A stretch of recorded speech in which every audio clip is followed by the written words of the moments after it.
sekarang waktunya menyembah Dia di dalam roh dan kebenarannya. Sekarang waktunya menyembah Dia di dalam roh dan kebenarannya. Now is the time, now is the time to worship the Father in spirit and in truth. Now is the time, now is the time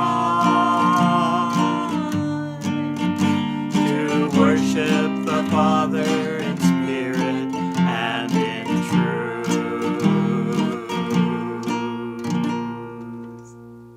Hello, I'm Pastor Dave, and today I want to do a two-part lesson on teaching people the Word of God. Baik, halo. Nama beliau adalah Pastor Dave dan hari ini kita akan mempelajari dua bagian dari hal pengajaran, mengajarkan firman Tuhan. A baby has to learn everything. Seorang bayi, dia harus belajar segala sesuatu. It takes step by step for a baby to turn into a man. Untuk menjadi seorang pria dewasa, seorang bayi itu harus belajar tahap demi tahap. Yet I look at a baby and I see hands and feet. Ketika saya memperhatikan seorang bayi, saya melihat ada tangan, ada kaki. And I hear him cry. I see how he feels, but he is totally helpless. Saya melihat bagaimana bayi itu menangis, perasaannya, tetapi karena dia masih bayi, dia betul-betul tidak bisa berbuat apa-apa, tak berdaya. He cannot walk, he cannot speak, he is unskilled. Seorang bayi dia tidak bisa bicara, tidak bisa berjalan, tidak punya kemampuan apa-apa. And he hears my voice, but he does not understand me. Bayi mendengar suara saya kalau saya bicara, tetapi dia tidak mengerti. So he must learn, he has to be trained. Jadi seorang bayi itu harus belajar, dia harus dilatih. And that is called education. Dan itulah yang dimaksud dengan pendidikan. We find in 1 Corinthians chapter 13 and verse 11, Di dalam 1 Korintus 13 ayat yang ke-11 firman Tuhan berkata demikian. Ketika aku kanak-kanak, aku berkata-kata seperti kanak-kanak. Aku merasa seperti kanak-kanak. Aku berpikir seperti kanak-kanak. Sekarang sesudah aku menjadi dewasa, aku meninggalkan sifat kanak-kanak itu. the only way a child can learn is to have somebody teach them. Satu-satunya cara untuk seorang bayi bisa belajar, dia itu harus ada orang yang mengajar dia, ya. And we don't want somebody who is 6 feet tall, 25 years old, and cannot talk. Dan kita tidak mau orang yang sudah umur 25 tahun, tingginya 6 kaki dan masih tidak tahu berbicara. He would be a big baby. Nah, orang seperti itu sudah umur 25 tahun akan disebut bayi besar, tidak tahu berbicara. And the Bible says when we were a child, we were acted like a child. Firman Tuhan sudah mengatakan, ya kita sudah baca bersama-sama, ketika aku kanak-kanak, aku berkata seperti kanak-kanak, berlaku seperti anak-anak. But we as leaders in the church must teach people how to mature, to grow up.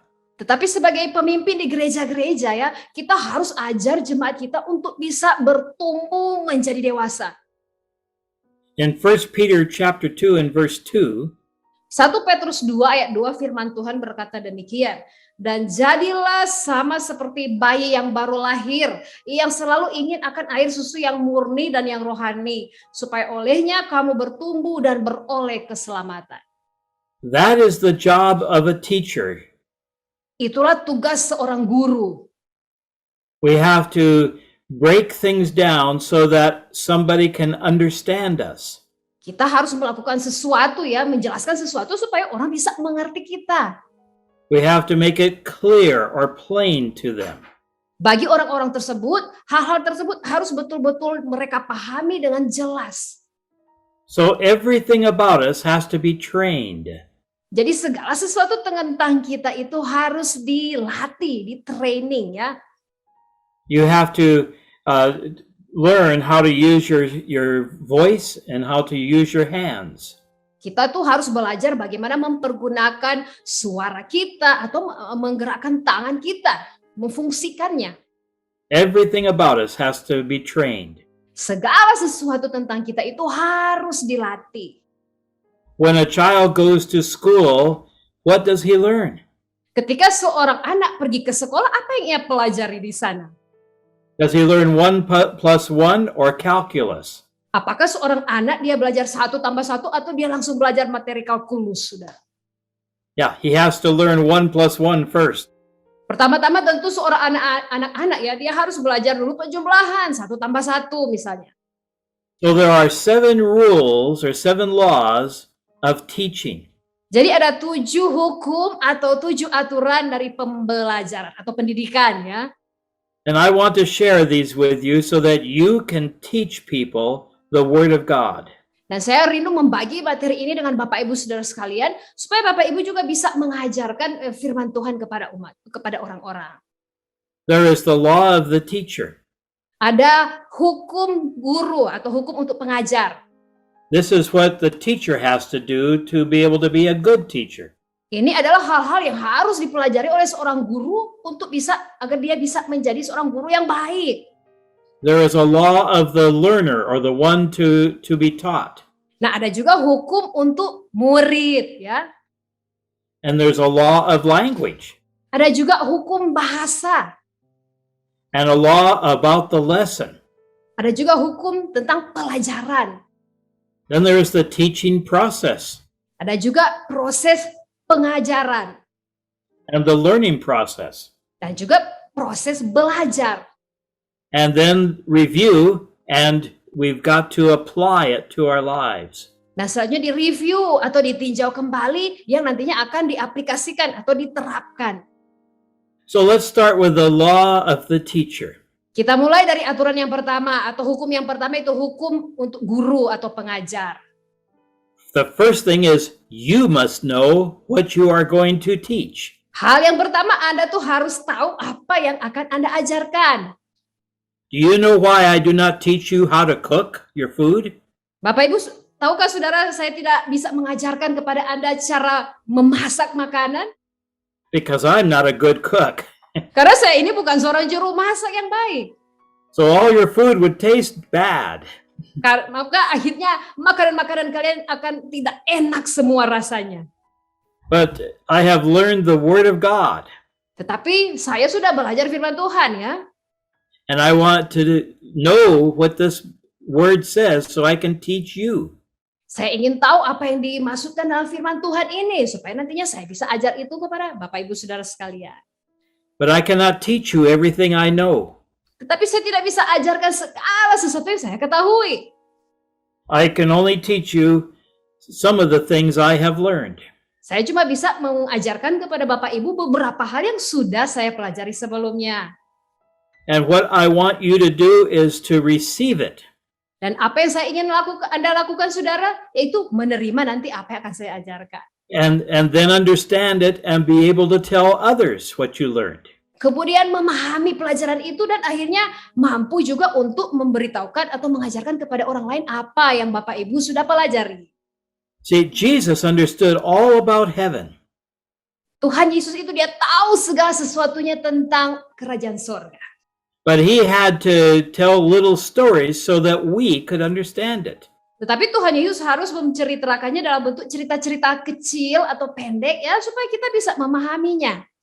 How many times he started, the kingdom of heaven is like this or like that. Ada sering kali Tuhan Yesus memulai ya kisahnya dengan kata seperti ini. Hal kerajaan surga itu seumpama dengan. So if you are going to be a good teacher, you must prepare your lesson fresh every day. Bapak Ibu, kalau Anda rindu menjadi seorang guru atau pengajar yang baik, Anda harus mempersiapkan materi pelajaran Anda dengan baru dan segar setiap hari. And you must use principles or things that people understand. Dan Anda harus mempergunakan prinsip-prinsip atau hal-hal di mana orang bisa dengan mudah memahami ajaran kalian. And you study until you understand it very good. Anda harus betul-betul belajar dan belajar sampai Anda mengerti dan paham betul. And you find the steps to teach one by one so people can understand you. Dan Bapak Ibu perlu mendapatkan langkah demi langkah satu persatu ya agar supaya orang-orang bisa memahami nanti apa yang Anda ajarkan. And then you have to hope that they understand it good enough to tell others. Dan Anda harus punya harapan ya bahwa apa yang Anda ajarkan dipahami oleh mereka dan nantinya mereka bisa ajarkan itu juga kepada orang lain. And sometimes it's good to have what we call an object lesson. Terkadang kita juga perlu memiliki suatu pokok pembahasan, pokok pelajaran. Because if I try and teach somebody about a pineapple, Misalnya kalau saya mau ajarkan orang lain tentang nanas, they do not understand, but when they see it, it's easy to understand. mereka tidak memahaminya, tetapi kalau mereka melihat ya, dengan melihat mereka akan dengan mudah mengerti apa yang Anda ajarkan. And do not try and teach too many things at one time. Dan jangan berusaha untuk mengajarkan segala sesuatu banyak hal cuma dalam satu kali pelajaran. Again, we go step by step by step. Sekali lagi kita harus tahap demi tahap, langkah demi langkah mengajarkan kepada mereka. Jangan sekaligus. Jesus did this with the parable of the sower. Tuhan Yesus melakukan hal yang sama dalam perumpamaan tentang seorang penabur. And he knew that everybody knew all about the sower. Karena Tuhan Yesus tahu betul semua orang itu mereka tahu tentang seperti apa seorang penabur ya atau petani. And so he used something that everybody understood. Tuhan Yesus mempergunakan sesuatu di mana semua orang bisa dengan mudah mengerti atau memahami. And that takes us to the second law. Dan selanjutnya itu akan membawa kita kepada hukum yang kedua. The person that is learning must have some interest in what is being taught. Murid atau orang yang diajarkan itu harus bisa memahami dan mengerti apa materi yang sementara diajarkan. So you get the person's attention so you can teach them. Anda harus mendapatkan perhatian dari orang-orang yang Anda ajarkan itu ya. You must keep their attention and help them to understand the lesson. Kemudian Anda harus tetap menjaga supaya perhatiannya tidak terpecah di dalam mereka memperhatikan pelajaran itu. Look what Jesus did. Lihat apa yang Yesus lakukan. This is found in Mark chapter 4 if you want to read it sometime. Terdapat di dalam Markus pasal yang keempat jika Bapak Ibu mau belajar atau membacanya nanti ya.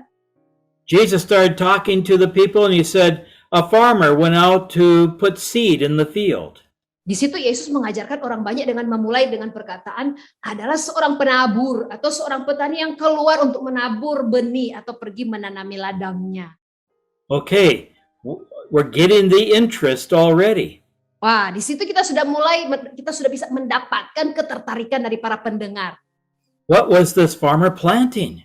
Oh, apakah yang sementara ditanam oleh si petani itu atau apa yang ditabur oleh si penabur itu ya? Why did he plant that? Kenapa dia menanam atau mengapa dia menabur? What is the point? What is the teacher going to tell me? Apa poinnya ya? Apa yang hendak diajarkan oleh si guru ini? So Jesus knew what he wanted to say and he started with what they understood. Yesus tahu betul apa yang akan diajarkan dia dan Yesus memulai dengan sesuatu yang dipahami oleh semua orang. And then he really got their attention. Dan di situ Tuhan Yesus betul-betul menangkap atau mendapat perhatian mereka. He told how seed landed in 4 different places. Kemudian Yesus memberitahukan bagaimana benih-benih itu dia jatuh ke 4 tempat yang berbeda. So what happened to all these seeds? Wah, kalau begitu apa yang terjadi ya dengan benih-benih ini? I hope you want to read Mark chapter 4 to find out. Saya berharap Bapak Ibu sekalian membaca Markus 4 supaya tertarik dan mau tahu seperti apa kisahnya. Because some fell on the path and birds ate them. Ada yang jatuh cuma di pinggir jalan dan kemudian burung-burung memakannya.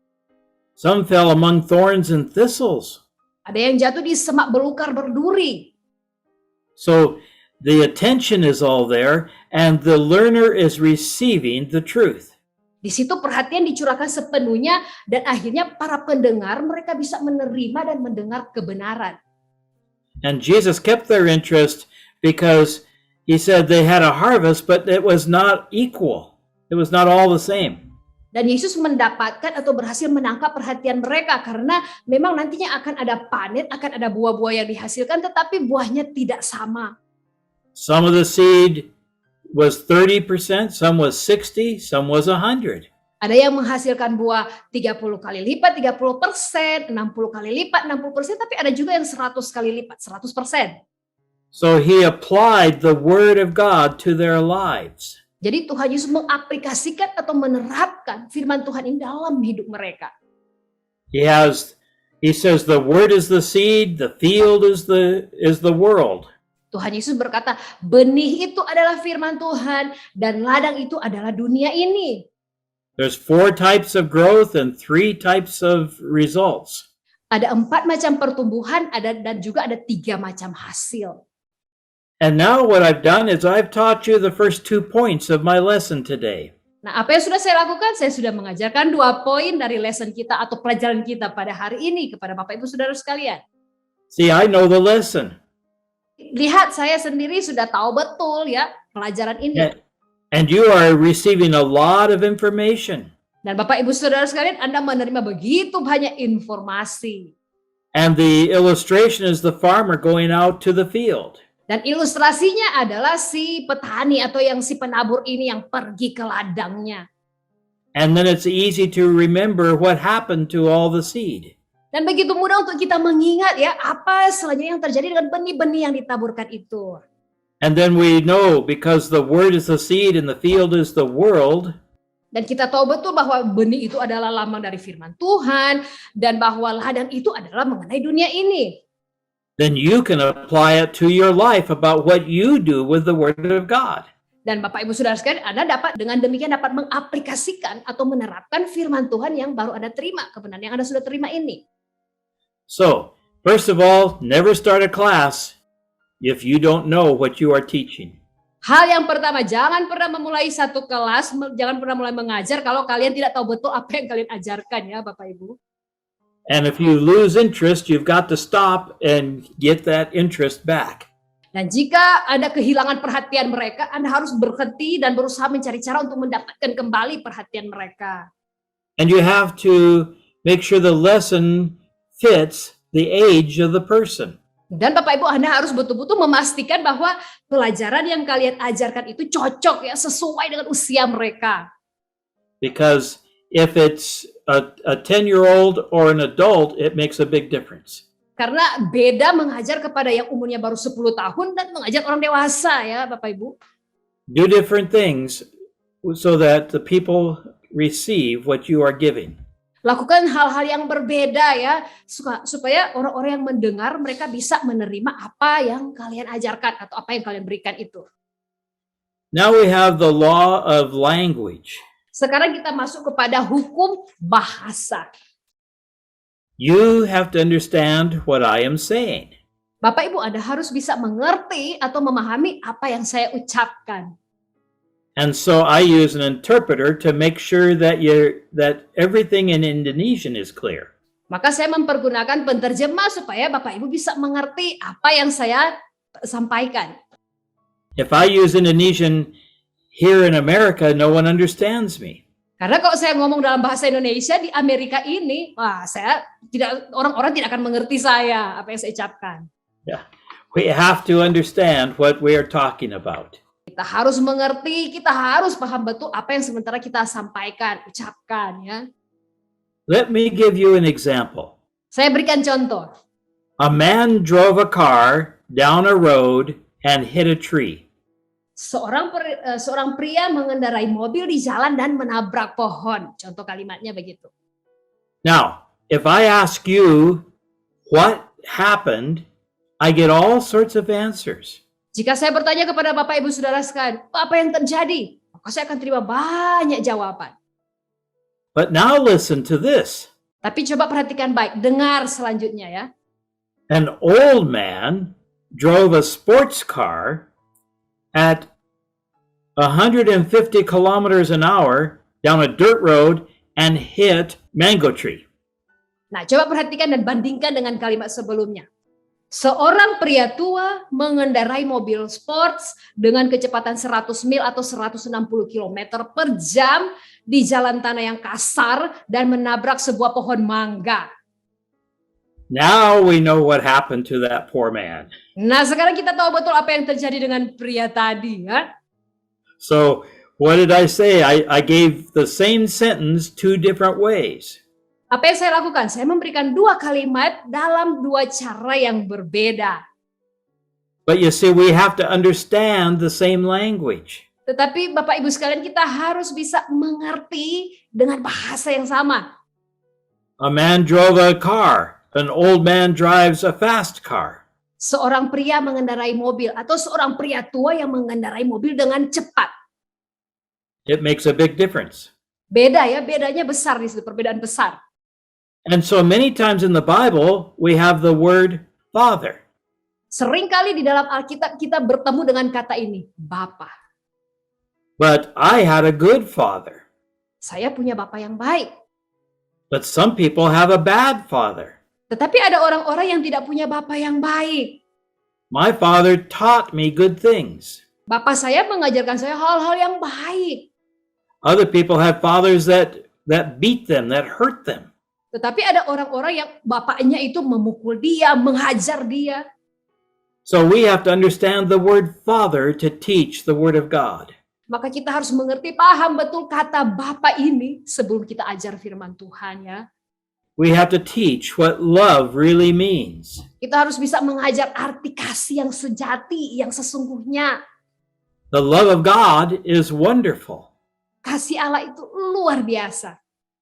But sometimes the love between a boy and a girl is very bad. Tetapi terkadang cinta antara pria dan lelaki, cinta yang buruk. So we have to have an understanding of what we're talking about in the Bible. Betapa perlunya kita mendapatkan pemahaman, ya, pemahaman yang sesungguhnya supaya kita bisa mengerti firman Tuhan Alkitab. Now, what if I raise my hand like this? Bagaimana kalau misalnya saya angkat tangan saya seperti ini? Maybe it means stop, berhenti. Mungkin artinya berhenti. Maybe it means I'm going to hit you. Atau bisa saja berarti saya mau pukul kamu. Maybe it means I give up. Atau bisa saja artinya, saya menyerah. So we have to understand what I really mean with my hand. Jadi kita harus paham betul, misalnya seperti tadi, apa maksud dari saya mengangkat tangan. So you have to understand who you are teaching. Jadi Bapak Ibu Anda harus mengerti betul orang-orang yang sementara Anda ajari itu. What level of education do they have? Seperti apakah tingkat pendidikan mereka, ya, orang-orang yang Anda ajar. Anda harus mengerti. And make sure that when you speak, you are telling them everything they need to know. Dan Anda harus yakin betul, ya, bahwa apapun yang Anda ucapkan itu mereka bisa mengerti. Because to just say a man drove a car doesn't tell everything. Karena kalau kita hanya sekedar berkata seperti tadi, seorang pria mengendarai mobil, tidak memberitahukan banyak hal, segalanya tidak diberitahukan di situ. But when I say an old man drove way too fast on a dirt road, you understand. Tetapi jika saya mengatakan demikian, seperti ini, ya, seorang pria tua mengendarai mobilnya dengan cepat di tanah yang kasar, ya, Bapak Ibu bisa mengerti, ya. And when I say he hit a tree, what goes through your mind? Saya sampaikan seperti ini, dan kemudian dia menabrak sebuah pohon. Apa yang ada dalam pikiran Bapak Ibu? Did he hit a banana tree or a mango tree? Apakah dia menabrak pohon pisang atau pohon mangga? The mango tree is a little bit harder. Kalau pohon mangga pastilah lebih keras, ya, dibanding pohon pisang, ya. So you have to watch who you are talking to and see if they understand you. Bapak Ibu harus perhatikan betul kepada siapa Anda sementara bicara, ya. Apakah mereka itu betul-betul mengerti dengan apa pembicaraan Anda? And so this is a little bit difficult for me today. Hari ini agak sedikit sulit bagi beliau, ya, bagi Pastor Dave. Because I'm just looking at a little light. Karena saya hanya menatap kepada satu lampu kecil di depan saya ini. and I cannot see your face. Nah, saya tidak bisa lihat wajah-wajah Bapak Ibu Saudara sekalian ya. So do you understand me or not? Jadi apakah Bapak Ibu mengerti apa yang saya sampaikan atau tidak? I hope you can understand. Saya sangat berharap ya Bapak Ibu bisa mengerti apa yang saya bagikan. Other thing about language is, can they make the lesson become real to their own lives? Hukum bahasa ini hal yang lain daripada hukum yang dari bahasa ini. Apakah mereka betul-betul bisa menyampaikan atau membuat kita mengerti dengan jelas pelajaran itu? It is like I said about cooking your food. Itu seperti saya sampaikan sebelumnya, seperti Anda memasak makanan ya. When I finish, you should be able to go cook a nice meal. Saya berharap setelah selesai itu Anda bisa memasak masakan yang enak. But if you listen to me, you won't get a nice meal. Tapi Bapak Ibu, kalau Anda cuma dengar dari Pastor Dave, Anda tidak bisa memasak masakan yang enak nantinya. And I think we are probably about out of time, so we will cover the next 4 lessons next time. Dan kita sepertinya sudah akan kehabisan waktu. Jadi hukum-hukum selanjutnya atau aturan-aturan selanjutnya akan kita pelajari di sesi selanjutnya.